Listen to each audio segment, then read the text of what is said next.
Hi guys, welcome to Muppadai training academy. So data இன்டர்பிரிட்டேஷனோட already ஒரு class வந்து உங்களுக்கு முடிஞ்சிட்டு இருக்கும், தரவு செயலாக்கம் அப்படின்ற பகுதியிலிருந்து.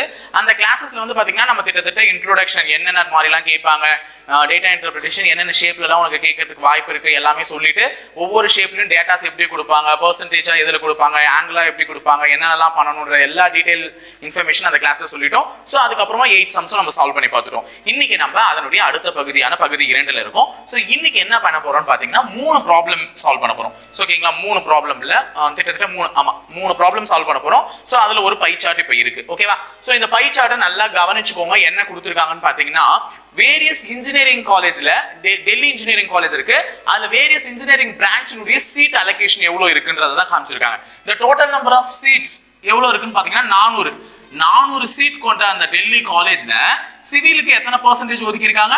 25%. எலக்ட்ரானிக்ஸ் இசி டிபார்ட்மெண்ட்டுக்கு ஒதுக்கி இருக்கிறது 15%, மெக்கானிக்கலுக்கு ஒதுக்கி இருக்கிறது 30%. அதே நேரத்தில் computer science 15, automobile 5, electrical 10. As a EC இன்ஜினியரா இது என்னால் ஏற்றுக்கொள்ளப்படல 15ன்றது. ஆனா 15% தான் என்ன பண்ணிருக்காங்க, நமக்குன்னு ஒதுக்கியிருக்காங்க. ஓகேவா? சரி, இப்போ இதுதான் நம்ம என்ன பண்ண போறோம் அப்படின்னு பாத்தீங்கன்னா கண்டுபிடிக்க போறோம். இதை வச்சுதான் கேள்விகள் இருக்க போது, கேள்விகள்ல பர்சன்டேஜ் ஃபர்ஸ்ட் ஈஸியா கால்குலேட் பண்ண கத்துக்கோங்க. நான் ஆல்ரெடி சொல்லியிருக்கேன், ஒரு நம்பரை பார்த்தோன்னே பர்சன்டேஜ் உங்களுக்கு ஈஸியா தெரியும். இப்போ இந்த நம்பருக்கு 25% என்ன சொல்வீங்க? 400 டிவைடட் பை 4. 25னா 4, 100ல ஒரு பங்கு தானே 25. அப்போ இதுல 4ஆல வகுத்தா 100 தான் சிவிலுக்கு ஒதுக்கப்பட்டிருக்கும் சீட்டு. 15% எலக்ட்ரானிக்ஸ்க்கு எவ்வளவு ஒதுக்கி இருப்பாங்கன்னா, இப்போ 400க்கு 15%னா இந்த மாதிரி போட்டு தான் கண்டுபிடிக்க போறீங்க. 2 0க்கு 2 0 கேன்சல் ஆயிட்டு 15 4 60 இப்படி கண்டுபிடிப்பீங்க. Okay fine. ஆனா ஒரு நம்பரை பார்த்தாலும் ஈஸியா ஒரு வேல்யூஸை வந்து உங்களுக்கு ஃபைண்ட் அவுட் பண்ண சொல்றேன். என்ன சொன்னேன்? 400ன்றது 100%, 40ன்றது 10%, 4ன்றது 1%. ஆமா தானே? 40 10%, 4ன்றது 1%. சோ அப்ப நீ ஈஸியா 15% கண்டுபிடிக்கணும்னா 10% என்ன? 40. 5% இதுல பாதியா இருந்திருக்கும் 20. சோ 40 20 கூட்டினா என்ன வந்துரும்? 60. இதெல்லாம் வாய் கணக்கு, கொஞ்சம் மனப்பாடமா வாயிலே போட்டுக்கலாம். அங்க உட்காந்து இந்த மாதிரி ஃபார்முலா மாதிரி எழுதி கால்குலேட் பண்ணணும்ன்ற அவசியம்லாம் கிடையாது. ஓகேவா? சோ நம்ம இப்ப சம்முக்கு போயிடலாம் டைரக்டா. ஃபர்ஸ்ட் क्वेश्चन என்ன கேட்டிருக்காங்கன்றத பாருங்க. How many degree represent the mechanical and the civil branches together in a pie chart? நான் ஆல்ரெடி சொல்லி இருந்தேன், ஒரு क्वेश्चनல பை சார்ட்ல உங்களுக்கு ஒரு क्वेश्चंस கொடுக்கறாங்க. இந்த மாதிரி பை சார்ட்ல ஒரு क्वेश्चन கொடுக்கறாங்கன்னா டிஸ்ட்ரிபியூஷன் ஆஃப் டேட்டா வந்து எப்படி இருக்கும்னு பாத்தீங்கன்னா, ஒன்னு பெர்சன்டேஜ்ல இருக்கும், இல்லன்னா என்ன இருக்கும்? ஆங்கிள் இருக்கும். ஒன்னு பெர்சன்டேஜ்ல கொடுப்பாங்க, இல்ல ஆங்கிள் கொடுப்பாங்க. இப்ப இந்த பை சார்ட்ல எதுல கொடுத்திருக்காங்க? பெர்சன்டேஜ்ல கொடுத்திருக்காங்க.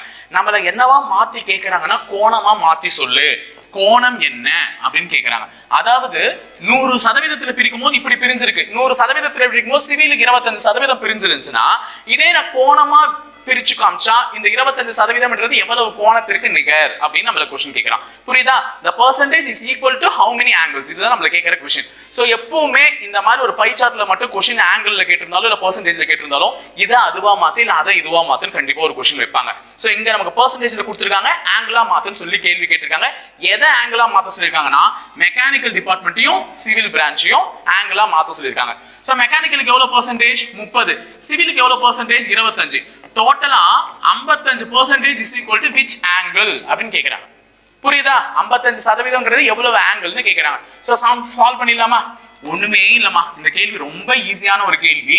என்ன அப்படின்னு பாத்தீங்கன்னா, டோட்டலா என்ன பெர்சன்டேஜ் ஆங்கிளா மாத்த சொல்றாங்களோ அந்த பெர்சன்டேஜ் இன்டு 360 டிவைடட் பை 100.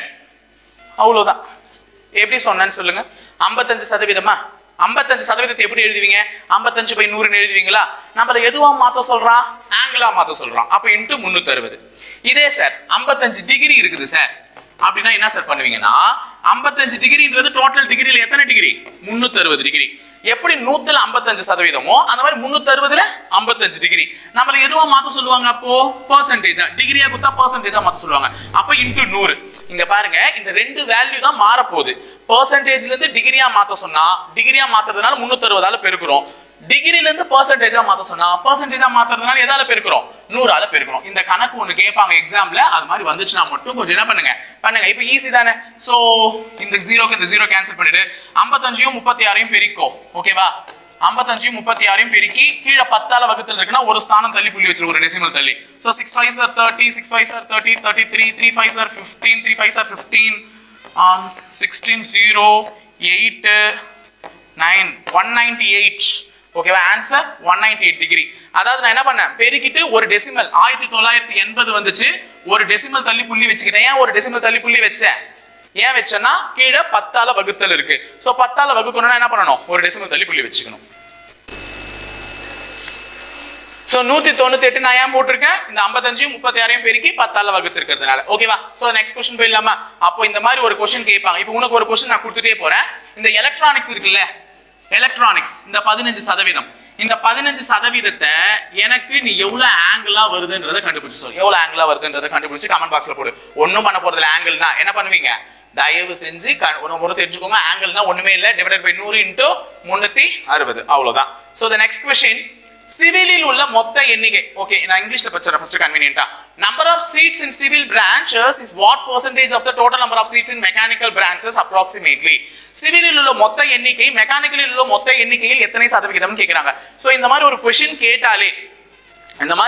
கேட்டாலே ஃபர்ஸ்ட் கேக்குறவங்க நியூமரேட்டர்ல போட்டுருங்க, ரெண்டாவதா கேக்குறவங்க டினாமினேட்டர்ல போட்டு எதுல கேக்குறாங்க, சதவீதத்துல கேக்குறாங்க. அப்ப எதால பெருக்கு சொன்னேன், 100ஆல பெருக்கி சொன்னேன். இதுதான் நான் போன முறையே கத்துக்கிட்ட கான்செப்ட். அப்ப ஃபர்ஸ்ட் யாரை கேக்குறாங்கன்னா சிவில், ரெண்டாவதா கேட்டவங்க மெக்கானிக்கல்.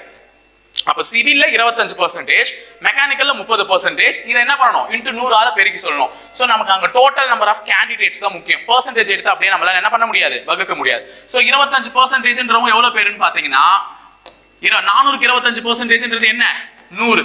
400க்கு 25% 100. 400க்கு 30% என்னன்னு பாத்தீங்கன்னா 120. ஓகேவா, 400க்கு 35%, 30% என்ன, 120. அப்போ சிவிலில் உள்ள மொத்த எண்ணிக்கை, நம்பர் ஆஃப் சீட்ஸ், சிவிலில் உள்ள மொத்த எண்ணிக்கை 100 டிவைடட் பை 120. மெக்கானிக்கலில் உள்ள 120 கம்பேர் பண்ணும்போது எத்தனை சதவிகிதம், எத்தனை சதவிகிதம். இப்போ புரிஞ்சுச்சு. அது எழுதுந்து சிவில் கேட்டிருக்கிறதுனால சிவிலோட டோட்டலை மேல போட்டு, மெக்கானிக்கல் கேட்டிருக்கிறதுனால மெக்கானிக்கலோட டோட்டல் கீழே போட்டு, சதவீதத்தில் கேட்டதுனால என்ன பண்ணேன், இன்டு 100. சோ இது பெருக்கி அடிச்சிருந்தா ஈஸியான ஆன்சர். இது 5 டைம்ஸ், சாரி 20 டேபிள்ஸ்ல அடிச்சிருந்தா, ஆமா 20 டேபிள்ஸ்ல அடிச்சிருந்தா அது 5 டைம்ஸ், இது 6 times. 105 sir 500. So 105 sir 500, 500 by 6 ன்னு வந்திருக்கும். சோ இதுக்கு மேலே அடிச்சிருக்கலாம். 48 எத்தனை முறை வரும், 8 முறை வரும். சோ 8ல தொடங்குறது தான் ஆப்ஷன். அப்ப சி வராது, ஏ வராது. சோ அடுத்தது 20 மீந்திருக்கும். 20ல வந்து 3 முறை வந்திருக்கும். சோ 83, கிட்டத்தட்ட 84%. ஓகேவா. சோ எப்படி அடிச்சுன்னு தெரியுதுல, 500 6ஆல அடிச்சா 83. நமக்கு இங்க என்ன கேட்டிருக்காங்க, அப்ராக்சிமேட்லி, தோராயமா சொல்லிருக்காங்க. சோ தோராயமா நியரர் வேல்யூ தான் கண்டிப்பா பெர்சன்டேஜ்ல வச்சிருப்போம். சோ 84. ஓகேவா, 83 பாயிண்ட் சம்திங் வந்திருக்கும். நம்ம 84 போட்டுடலாம். அடுத்த question, number of students in mechanical branch is what percentage of the sum of the total seats in computer science, automobile, electrical and electronics approximately. திருப்பி அதே மாதிரி தான் பெர்சன்டேஜ்ல கேட்டிருக்காங்க. நமக்கு திருப்பியும் சேம் क्वेश्चन இப்ப மேல கொடுத்த மாதிரி தான் கேட்டிருக்காங்க. என்ன கேட்டிருக்காங்கன்னா, மெக்கானிக்கல் பிரிவில் உள்ள மாணவர்கள் கணினி, ஆட்டோமொபைல், எலக்ட்ரிக்கல், எலக்ட்ரானிக்ஸ் உள்ள மாணவர்களின் கூடுதலில் எத்தனை சதவீதம் கேட்டிருக்காங்க. சோ உனக்கு ஈஸியா இதை சால்வ் பண்ணணும்னா அகைன் அங்க போயிட்டு உட்காந்து மெக்கானிக்கல்ல 120 அது கண்டுபிடிச்சிட்டோம். சோ மெக்கானிக்கல் உள்ள மாணவர்கள் மத்தத கம்பேர் பண்ணும்போது எவ்வளவுன்னு கேட்டிருக்காங்க.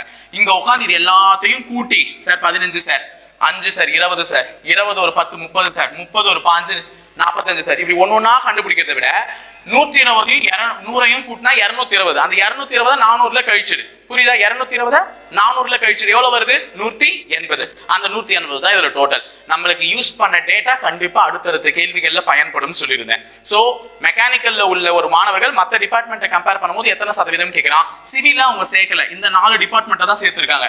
அப்ப சிவில் ஆல்ரெடி 100ன்னு கண்டுபிடிச்சோம், இது 120ன்னு கண்டுபிடிச்சோம். சோ இந்த மாதிரி கண்டுபிடிக்கும் பொழுது நல்லா ஞாபகம் வச்சுக்கோங்க, இந்த மாதிரி ஒரு கண்டுபிடிக்கும் போது என்ன பண்ண, இது ரெண்டுத்தையும் கூட்டி இதுல கழிச்சிட்டேன், 400ல கழிச்சிட்டேன். ஓகேவா, சரி ஒரே நிமிஷமா.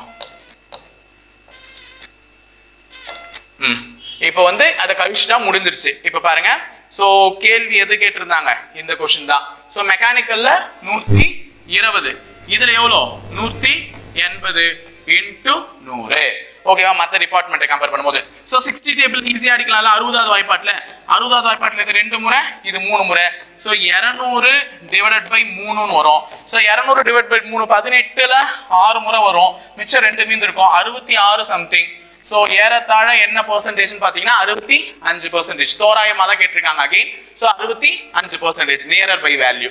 ஓகேவா. சோ அடுத்தது next, number of seats in automobile branch represents how much degree in pie chart. நான் அகைன் கேட்டிருந்தேன்ல, ஒரு டிகிரி வந்து ஒரு பெர்சன்டேஜா கொடுத்து டிகிரியா கேட்பான். இப்போ ஆட்டோமொபைலில் உள்ள எண்ணிக்கை எத்தனை டிகிரின்னு கேட்டிருக்காங்க. ஸோ ஆட்டோமொபைல் எத்தனை பெர்சன்டேஜ், முதல்ல ஆட்டோமொபைலுடைய பெர்சன்டேஜ் வந்து பாத்தீங்கன்னா 5%. ஸோ ஆட்டோமொபைலுடைய 5% டிகிரியா கேட்டிருக்காங்க. என்ன பண்ணுவீங்க, 36 360 இன்டூ 5 டிவைடட் பை 100 இப்படிதான் போட்டு சொல்லியிருப்பீங்க. இதை கண்டுபிடிச்சிருந்தா ஈஸியா முடிஞ்சிருக்கும். இப்படியும் போட்டிருக்கலாம், எப்படி வேணா போட்டுக்கலாம். 36 இன்டூ 5 6 5 30 3 5 18. ஸோ ஒரு ஸ்தானம் தள்ளி புள்ளி வச்சுக்கோ, 18 டிகிரி. ஸோ ஆன்சர் வந்து 18. ஓகேவா? ஸோ இந்த 4 கொஸ்டின் இப்போ முடிஞ்சிருச்சு. எதனுடையது, பை சார்ட்டோடது. அடுத்தது நமக்கு பார்க்க போறது டேபிளேஷன். ஸோ நான் ஆல்ரெடி ஒரு பார் கிராஃப் போட்டேன், போன கிளாஸ்லயே ஒரு பார் கிராஃப் ஒரு பை சார்ட் போட்டேன். இப்போ ஒரு பை சார்ட் முடிச்சிட்டோம். ஸோ இப்போ நம்ம பார்த்துட்டு இருக்கிறது டேபிளேஷன். இந்த டேபிளேஷன்ல என்ன சொல்றாங்கன்றத கவனிச்சுக்கோங்க. Sugar cane production by 6 major stage during 1986 to 1990 சொல்லியிருக்காங்க. அதாவது 1986வது வருடத்திலிருந்து 1990வது வருடம் வரையும் P Q R S T யூன்ற ஒரு 6 வகையான ஸ்டேட் இவ்வளவு கரும்பு உற்பத்திகளை உற்பத்தி பண்ணிருக்கு. அதாவது 1988ல எஸ் ஸ்டேட் எவ்வளவு கரும்பு உற்பத்தி பண்ணிருக்குன்னா 49. 1990ல யூ ஸ்டேட் என்ன உற்பத்தி பண்ணிருக்குன்னா 23 கரும்பு. எல்லாமே டன் கணக்கா, ஏதோ ஒன்று சம்திங் ஏதோ ஒன்றுல கொடுத்துருக்காங்க. ஓகே, ஸோ ஃபைனலா இவங்க டோட்டல் கொடுத்துட்டாங்க. இங்க பாருங்க, ஒரு ஸ்டேட் இத்தனை வருஷத்துல எவ்வளவு கொடுத்துருக்காங்கன்றத டோட்டலும் கொடுத்துட்டான். அதாவது 1986ல அந்த வருஷத்துல 352 கரும்பு உற்பத்தி பண்ணிருக்காங்க, மொத்தம் 6 ஸ்டேட்டும் சேர்ந்து. 1989ல 406 கரும்பு. சோ இந்த டோட்டல் இப்படியும் கொடுத்துட்டாங்க. சோ டேட்டா இப்படியும் நமக்கு கிடைச்சிச்சு, இப்படியும் என்னன்றது தெரிஞ்சிச்சு. சோ இதை வச்சு நம்ம என்ன பண்ணணும், ஆன்சரை பண்ணிட்டு போக வேண்டியதுதான். சோ பண்ணிடலாமா, ஆன்சரை ஈஸி தானே. சோ இதெல்லாம் அழிச்சு வச்சுக்கிறோம் நம்ம டேட்டா கரெக்டா எடுக்கிறதுக்காக. ஓகேவா? ஃபர்ஸ்ட் கொஸ்டின், 1990ஆம் வருடம் எத்தனை மாநிலங்களில் அந்த வருடத்தின் மொத்த கரும்பு உற்பத்தியில் 15% அல்லது அதற்கு மேல் கொண்டுள்ளது? நல்லா ஞாபகம் வச்சுக்கோங்க. இந்த இயர் ஆஃப் 1990 இதுதான். 1990ல how many of the given states have a share of 15% or more in the total sugar cane production அப்படின்னு சொல்லிருக்காங்க. அதாவது வந்து 1990ஆம் வருஷம் எவ்வளவு டோட்டல் இருக்க சுகர் கேன், 412 சுகர் கேன் கொடுத்திருக்காங்க. சோ அந்த 412ல 15% அல்லது அதற்கு மேற்பட்டு எத்தனை ஸ்டேட்ஸ் வந்து ப்ரொடக்ஷன் பண்ணிருக்கு அப்படின்னு கேக்குறாங்க.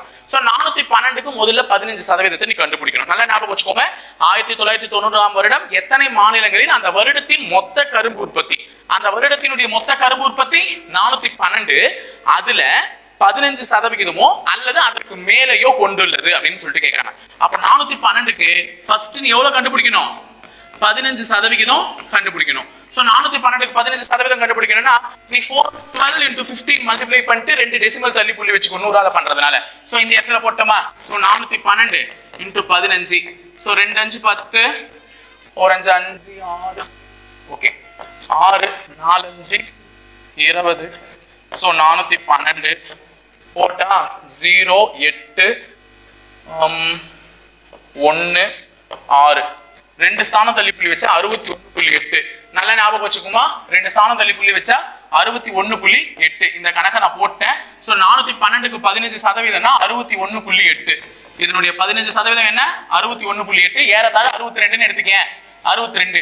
அப்போ 15% அல்லது அதற்கு மேலேயோ, 62 அல்லது அதற்கு மேலேயோ ப்ரொடக்ஷன் பண்ணிருக்க ஸ்டேட்ஸ் எத்தனைன்னு கேக்குறான். ஃபர்ஸ்ட் ஸ்டேட் 170, 62க்கு மேல தானே, அப்ப இது ஒரு ஸ்டேட். கியூ பர் 45, அது 62க்கு கீழே, அப்ப அது வராது, 15% கீழே தான் ப்ரொடக்ஷன் பண்ணிருக்கு. 70 62க்கு மேல, அப்ப இது ஒரு ஸ்டேட். 62 கரெக்டா 62 ப்ரொடக்ஷன் பண்ணிருக்காங்க, நமக்கு ஏறத்தாழ 62 வரணும் 15%, அப்ப இது ஒரு ஸ்டேட். 42 வராது, 23 வராது, இதெல்லாம் 62க்கு கீழே. அப்ப எத்தனை ஸ்டேட் 62க்கு மேல ப்ரொடக்ஷன் பண்ணிருக்குன்னா 3 ஸ்டேட். புரியுதா? 62க்கு மேல ப்ரொடக்ஷன் பண்ணிருக்கிறது எத்தனை ஸ்டேட், 3 ஸ்டேட். அப்ப 412க்கு 62% தான் வந்து 15%.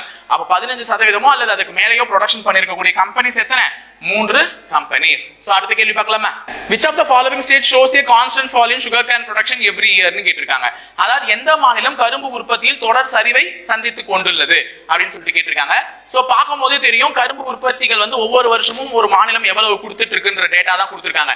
இதை வச்சு கம்பேர் பண்ணும்போது எது வந்து தொடர் சரிவை வந்து சந்திக்குதுன்னு பாத்தீங்கன்னா, இப்போ பி நம்ம கிட்ட ஆப்ஷன்ல இருந்து பி கியூ ஆர் எஸ் தான். டி பத்தியும் கவலை இல்ல, யூ பத்தியும் கவலை இல்ல. இங்க வந்து பாருங்களேன், ஸோ 140 அடுத்து 132, அடுத்தது 150, அடுத்தது 168, அடுத்தது 170. ஸோ ஏறிட்டு தான் போகுது, அதனால தொடர் சந்திவெல்ல சந்திக்கல. இங்க வந்து பாத்தீங்கன்னா 65க்கு அடுத்தது 63 கம்மியா இருக்கு, 63க்கு அடுத்தது 55 கம்மியா இருக்கு, இதுக்கு அடுத்தது 60, அடுத்தது 45. ஸோ இதுல தான் மேக்ஸிமம் கம்மியாயிட்டு திருப்பி ஒரே ஒரு இடத்துல தான் இன்க்ரீஸ் ஆயிருக்கு. மேபி அந்த டேட்டா வந்து 50 கூட இருந்திருக்கலாம், தெரியல. பட் ஆனா அதுதான் 4 இடத்துல தொடர்ந்து சரிவு சந்திச்சிருக்கு, ஒரு இடம் மட்டும் தான் அது கொஞ்சம் குறைச்சிருக்கு. ஆர் வந்து பாத்தீங்கன்னா 48, 62 இன்க்ரீஸ் தான் ஆயிருக்கு, 72 இன்க்ரீஸ் தான் ஆயிருக்கு, 45 இன்க்ரீஸ் தான் ஆயிருக்கு, திருப்பி 70 இன்க்ரீஸ் தான் ஆயிருக்கு. எஸ்ஸும் பாருங்க இன்க்ரீஸ் தான் ஆயிட்டு இருக்கே தவிர கம்மி ஆகல. சோ அப்ப இதெல்லாம் கம்மி ஆகல. கியூல தான் எனக்கு தெரிஞ்சு 5 இடத்துல கம்மி ஆயிருக்கு, ஒரே இடத்துல மட்டும் தான் இன்க்ரிமெண்ட் கிடைச்சிருக்கு. சோ ஆன்சர் ஆப்ஷன் எதுன்னு பாத்தீங்கன்னா கியூ. ஓகேவா? சோ கியூ ஆப்ஷன் தான் என்னது, தொடர் சரிவை சந்தித்துக் கொண்டிருக்கக்கூடிய ஒரு மாநிலம் கரும்பு உற்பத்தியில. சோ அடுத்தது 1987 வருடத்தில் இருந்து 1990 வருடத்திற்கு கரும்பு உற்பத்தி எத்தனை சதவிகிதம் உயர்ந்துள்ளது? சோ பெர்சன்டேஜ்ல 2 விதமான கேள்வி கேட்கலாம். ஒன்னு வந்து இப்ப நான் சொன்னேன்ல, இப்ப மெக்கானிக்கல் பிரான்ச் எல்லாம் வந்து சொல்லும் போது ஒன்னு சொன்னேனே, யார முதல்ல கேக்குறாங்களோ இவனை கம்பேர் பண்ணும்போது இவன் எவ்வளவு பெர்சன்டேஜ்னு கேட்டிருந்தாங்க. அப்ப இவனுக்கு இவன் எத்தனை சதவீதம்னு கேட்டாங்கன்னா முதல்ல சொன்னவன மேல போட்டுக்கோ, ரெண்டாவது சொன்னவன கீழே போட்டுக்கோ, இன்டு 100ஆல பெருக்கி ஆன்சர் சொல்லிடு. இன்னொரு கேள்வி இந்த மாதிரி கேட்பாங்க, what was the approximate percentage increase, percentage increase உயர்ந்துள்ளது, பெர்சன்டேஜ் அதிகரித்துள்ளது, இந்த மாதிரி ஒரு கேள்வி வரலாம். இந்த மாதிரி பெர்சன்டேஜ் இன்க்ரீஸ் கேட்கலாம், அல்லது என்னன்னு கேட்கலாம், டிக்ரீஸ், இந்த மாதிரி ஒரு கேள்வி கண்டிப்பா கேட்பாங்க.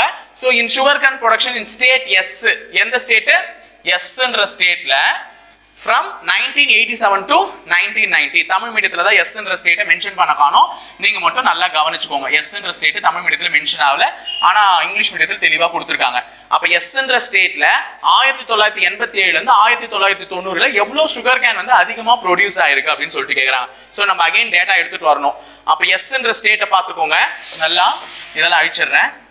எஸ் என்ற ஸ்டேட்டை பாருங்க, இதுதான். இதுல 1987 வருஷம் எவ்வளவுன்னு பாத்தீங்கன்னா 56, 1990 வருஷம் எவ்வளவுன்னு பாத்தீங்கன்னா 62. அப்ப 56ல இருந்து 62ன்றது அதிகமா இருக்குல்ல, அவனும் அதான் சொல்லியிருக்கான், அதிகரிச்சிருக்கு. அது எத்தனை சதவீதம் அதிகரிச்சிருக்கு? இப்ப நம்பர்ல சொல்றதா இருந்தா என்ன சொல்லுவீங்க, 56 கரும்பு வித்தவன் இப்ப 62 கரும்பு விக்கிறானா, எத்தனை கரும்பு ஏறி இருக்கு, 6 கரும்பு ஏறி இருக்கு நம்பர்ல சொல்லலாம். ஆனா அவன் நம்பர்ல கேட்கல, எதுல கேட்டிருக்கான், பெர்சன்டேஜ்ல கேட்டிருக்கான். அப்ப பெர்சன்டேஜ்ல சொல்லணும்னா ஒண்ணுமே இல்ல, நமக்கு 2 டேட்டா கிடைச்சிச்சு. என்னென்ன, 1987ல 56, 1990ல 62, இந்த 2 நம்பர் கிடைச்சிச்சுல்ல, அவ்வளவுதாங்க மேட்ரு. இந்த 2 நம்பரையும் என்ன பண்ணணும், கழிச்சுக்கணும். இந்த 2 நம்பரையும் என்ன பண்ணணும், கழிச்சுக்கணும். கழிச்சுட்டு கீழே ஒரு நம்பரால வகுக்கணும். அந்த நம்பர் என்னன்றதுதான் ரொம்ப முக்கியம்.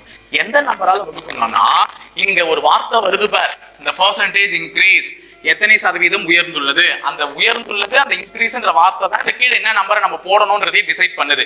இந்த 2 நம்பர்ல தான் ஒரு நம்பரை போட போற கீழே. அது என்னன்னா, உயர்ந்துள்ளது இன்க்ரீஸ் அப்படின்னா இந்த 2 நம்பர்ல எது சின்ன நம்பரோ அதை போடணும். அப்படியே டைரக்ட் ஆப்போசிட்ல உள்ளது.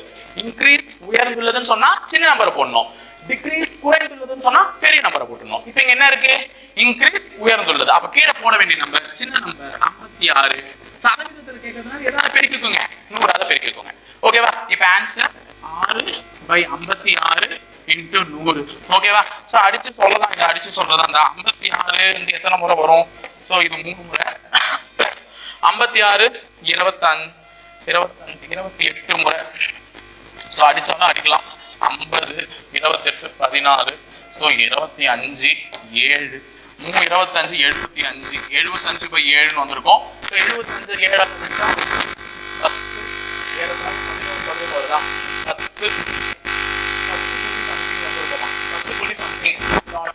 நம்ம கிட்ட இங்க இருக்கக்கூடிய பெர்சன்டேஜ் எது நேரா இருக்கு, அவங்களுக்கு அப்ராக்ஸிமேட் கேட்டிருக்காங்க. அப்ப எத்தனை சதவீதம், 11%. 75 7ஆல வந்தா கிட்டத்தட்ட 11% வந்திருக்குமா. எது 1987 இருந்து 1990க்கு கரும்பு உற்பத்தி அதிகமான சதவிகிதம். புரியுதா? சோ சதவீதத்துல 2 மாடல்ல தான் क्वेश्चन கேட்பான். ஒன்னு இவனை கம்பேர் பண்ணும்போது இவன் எத்தனை சதவீதம், இல்லையா ஒருத்தனை வச்சே இவன் இதுல இருந்து எத்தனை சதவீதம் அதிகரிச்சிருக்கான் இல்ல எத்தனை சதவீதம் கம்மி பண்ணிருக்கான். சோ இந்த மாதிரி 2 கேள்வி தான் கேட்பான். சோ இவனை கம்பேர் பண்ணும்போது இவன் எத்தனை சதவீதம்னு கேட்டாங்கன்னா முதல்ல சொன்னவன மேல போட்டுக்கோ, ரெண்டாவது சொன்னவன கீழே போட்டுக்கோ, இன்டு 100ஆல பெருக்கி சொல்லிடு. அதுக்கு அடுத்தது இவனை இந்த வருஷத்துல இருந்து அந்த வருஷம் எவ்வளவு அதிகரிச்சிருக்கான்னு கேட்டா அந்த 2 நம்பரையும் மைனஸ் பண்ணி அதிகரிப்புன்னு வந்துச்சுன்னா கீழே சின்ன நம்பரை போட்டுக்கோ, குறைவுன்னு வந்துச்சுன்னா கீழே பெரிய நம்பரை போட்டு இன்டு 100ஆல பெருக்கிடு. இங்க இந்த கணக்கு புரிஞ்சிருக்கும்னு நினைக்கிறேன். சோ அடுத்த क्वेश्चन 16வது क्वेश्चन. எந்த வருடத்தில் பி என்ற மாநிலம் அந்த வருடத்தில் மொத்த உற்பத்தியில் 35% கொண்டுள்ளது. நல்ல ஞாபகம் வச்சுக்கோங்க. in which year the state of P has a share of about 35% in the total sugar cane production. இதுக்கு கண்டிப்பா கொஞ்சம் ரிஸ்க் எடுத்து எல்லாத்தையுமே தான் கண்டுபிடிக்கணும். ஏன்னா அவன் என்ன கேட்டிருக்கான், இந்த டோட்டல் சுகர் கேன் ப்ரொடக்ஷன் இருக்குல்ல, ஒரு வருஷத்துல இவ்வளவு இருக்கு. 1986ல 352, இதுல வந்து 376, இதுல 389, இதுல 406, இதுல 412. இந்த டோட்டல் சுகர் கேன் ப்ரொடக்ஷன்ல 35% எந்த வருஷம் எடுத்துட்டு இருக்கு அப்படின்னு கேட்கிறான். 35%னா அந்த நம்பருடைய 35% கண்டுபிடிச்சு, அந்த நம்பருக்கு 35% நீ கண்டுபிடிச்சு அந்த 35% எதுல வருதுன்றத பார்க்கணும். பிக்கு சோ ஃபர்ஸ்ட் 412 பெரிய நம்பரா இருக்குல்ல, அதை செக் பண்ணிடலாமா? 412க்கு 35% கண்டுபிடிச்சா என்ன வரும்? சோ 35%. சோ கொஞ்சம் மேலே ஏத்திக்கிறேன் கணக்கு போடுறதுக்காக. 412 35, I 2 2 5 10 4 5 5 6 4 5 20 2 3 6 3 4 3 12 12 4 4 4 144 புள்ளி சம்திங் வரணும். 412க்கு 35% 144 புள்ளி சம்திங் வரணும். ஆனா நம்ம கிட்ட எவ்வளவு இருக்குது டோட்டலா? இங்க பாருங்க 20 இருக்குது. பி இது 170 இருக்கா? 35% தான் வரணும்னு சொல்லிருக்கான். நமக்கு 144 தான் வந்திருக்கணும். ஆனா இங்க 170 இருக்குது. அப்ப இதுவானா கிடையாது, இது இல்ல. 406 கண்டிப்பா செக் பண்ணி தான் ஆகணும். இதுக்கு கொஞ்சம் கண்டிப்பா கணக்கு வேகமா போட்டு தான் ஆகணும். ஏன்னா எல்லாத்தையுமே செக் பண்ணி தான் ஆகணும். 406க்கு 35%. சோ ரெண்டுத்தையுமே பெருக்கி கடைசியில் டெசிமல் தள்ளி புள்ளி வச்சுக்கோ. 100ஆல வகுக்க போறேன். 6 5 30 4 5 20 23 6 3 18 1 4 3 12 0 11 4 2 1 124. சோ இது 168 124 தான் வந்திருக்கு. ஆனா இங்க 168 எடுத்திருக்கான். சோ அதுவும் கிடையாது, இதுவும் கிடையாது. ஓகேவா? சோ அடுத்தது 389க்கு 389க்கு 35%. 9 5 45 8 5 40 44. அடுத்தது 3 5 5 19 37 3 27 8 3 24 26 3 9 11 5 11 10 16 3 1 136.15 136.15 வருது 389க்கு. சோ இந்த கணக்கும் வராது, இதுவும் வர வாய்ப்பு இல்லை. சோ இன்னும் இருக்கக்கூடிய 3 ஸ்டேட் ஏதோ ஒண்ணுதான் இருக்க போகுது. எய்தர் 376 இல்ல 352 எதனா ஒண்ணுக்கு செக் பண்ணா கூட கண்டுபிடிச்சிடலாம். 376க்கு செக் பண்ணு. 376 35 6 5 30 7 5 35 38 3 5 18 3 6 18 3 7 21 22 3 9 11 0 16 10 11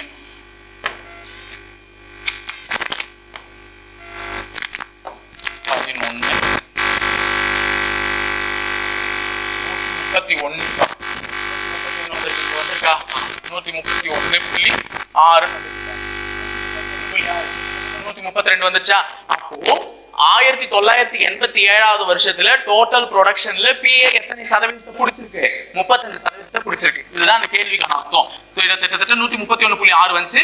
சோ 132ன்றது பதிலா அமையும். சோ எந்த வருடம் அப்படின்னு பாத்தீங்கன்னா 1987வது வருஷம். ஓகேவா? சோ முடிஞ்சிச்சா? 16 கேள்வி ஓவர். இப்ப லாஸ்ட் இன்னொரு பார் கிராஃப். ஓகேவா? சோ ஈஸியான ஒரு கிராஃப் தான், ஈஸியா நீங்களே சொல்லிட்டு போயிடுவீங்க. அதாவது இது ஒரு birth rate of different countries, வெவ்வேறு நாடுகளில் பிறந்த ஒரு பிறப்பு விகிதத்தை குறிக்குது. அதாவது வந்து ஆயிரங்களின்னு சொல்லிட்டாங்க. அப்ப இங்கிலாந்துல 20,000 குழந்தைகள் பிறந்தாங்கன்னா ஸ்வீடன்ல 15,000 குழந்தைகள், நியூசிலாந்துல 30,000, நார்வேல 16,000, இது 33,000, இது 40,000. அழகா அந்த பார் மேலே நம்பர் போட்டு கொடுத்துட்டு இருக்கான். அப்ப இத்தனை நம்பர், இத்தனை ஆயிரங்கள்ல அந்த கண்ட்ரிஸ்ல வந்து குழந்தைகள் பிறந்திருக்குன்னு சொல்லியிருக்காங்க. சோ ஃபர்ஸ்ட் क्वेश्चन வந்து பாத்தீங்கன்னா, ஜெர்மனியை விட 25% பிறப்பு விகிதம் அதிகம் உள்ள நாடு எது? அதாவது the birth rate of which country is 25% more than that of Germany. Germany எங்க இருக்கு? இது ஜெர்மனியை விட 25%. ஜெர்மனிக்கு எத்தனை சதவீதம்? 16. ஜெர்மனியில் எத்தனை பேர்? 16,000 பேர் குழந்தைங்க பிறந்தா இதுல 25% அதிகம் உள்ள நாடு. 16,000க்கு 25% என்னமா? 4,000. கரெக்டா? எப்படி சார் சொல்றீங்கன்னா 25% கண்டுபிடிக்க சொல்றாங்களே, நல்லா ஞாபகம் வச்சுக்கோ. 25% கண்டுபிடிக்க சொல்றாங்க ஒரு நம்பருக்குன்னா அதை எதால அடிக்கணும்? 4ஆல அடிக்கணும். சோ 4ஆல அடிச்சா 16, 4ஆல அடிச்சா என்ன? 4. அப்போ ஜெர்மனில மொத்தம் 16 இருக்கு. இதை விட 25% அதிகமா இருக்கணும்னா 4000 அதிகமா இருக்கணும். அப்ப 16 விட 4000 அதிகமா இருக்கிறது எந்த நாடு? இங்கிலாந்து. 16 + 4 20. அப்ப 16 விட 4 அதிகமாக இருக்கக்கூடியது இங்கிலாந்து. சோ ஆன்சர் என்ன? இங்கிலாந்து. ஓகேவா? அப்ப ஜெர்மனியை விட 25% பிறப்பு விகிதம் அதிகம் உள்ள நாடு எது? இங்கிலாந்து. ஓகே, உங்களுக்கு ஒரு கேள்வி கேட்கட்டுமா? இங்கிலாந்தை விட 50% அதிகம் உள்ள நாடு எது? சொல்லுங்க பார்க்கலாம். இங்கிலாந்தின் பிறப்பு விகிதம் 20, இதை விட 50% அதிகம் உள்ள நாடு எதுன்றத கமெண்ட் பாக்ஸ்ல மறக்காம கமெண்ட் பண்ணுங்க, பாத்துக்கலாம். ஓகேவா? அது உங்களுக்கான question. So the next question இதெல்லாம் அழிச்சிடுறேன். சோ நெக்ஸ்ட் क्वेश्चन வந்து என்ன பாத்தீங்கன்னா, क्वेश्चन கொஞ்சம் இன்ட்ரஸ்டா தான் இருக்கும். போயிட்டு திருப்பி பாடத்துக்கு நம்ம வந்து தான் ஆகணும். சோ இந்தியாவின் பிறப்பு விகிதம் இங்கிலாந்தின் பிறப்பு விகிதத்தில் எத்தனை சதவிகிதம்? இந்த மாதிரி ஒரு क्वेश्चन கேக்குறான். இவனை கம்பேர் பண்ணும்போது அவன் என்னன்னு கேட்டிருக்கான். The birth rate of India is what percentage of the birth rate of England? அப்ப இந்தியாவை மேல போடு, இங்கிலாந்தை கீழே போடுன்னு சொல்லியிருக்கேன். சோ இந்தியாவை மேல போனோம்னா இந்தியாவது எவ்வளவு? 33. இங்கிலாந்து என்ன? 20. ஓகேவா? 33 20. அப்ப மேல 33, கீழே என்ன? 20. இது இந்தியாவது, இது இங்கிலாந்து. எதால பெருக்கணும்? சதவீதம்ன்றதுனால 100ஆல பெருக்கணும். சோ 20 ஒரு முறை, 100 5 முறை. அப்ப 33 135%. So answer is A 165%. ஓகேவா? So the next question 19வது question. சீனாவின் பிறப்பு விகிதம் ஜெர்மனியின் பிறப்பு விகிதத்தை போன்று எத்தனை மடங்குன்னு கேக்குறாங்க. The birth rate of China is how many times the birth rate of Germany? அப்போ சைனாவினுடைய birth rate வந்து ஜெர்மனி இது போல எத்தனை மடங்கு அப்படின்னு கேக்குறாங்க. சோ ஜெர்மனி இது என்னமா? 16. சைனா இது என்னமா? 40. நல்ல ஞாபகம் வச்சுக்கோங்க. ஜெர்மனியுடைய birth rate வந்து ஜெர்மனி இது எத்தனை வந்துச்சு? 16. இவருது எத்தனை? சைனாது 40.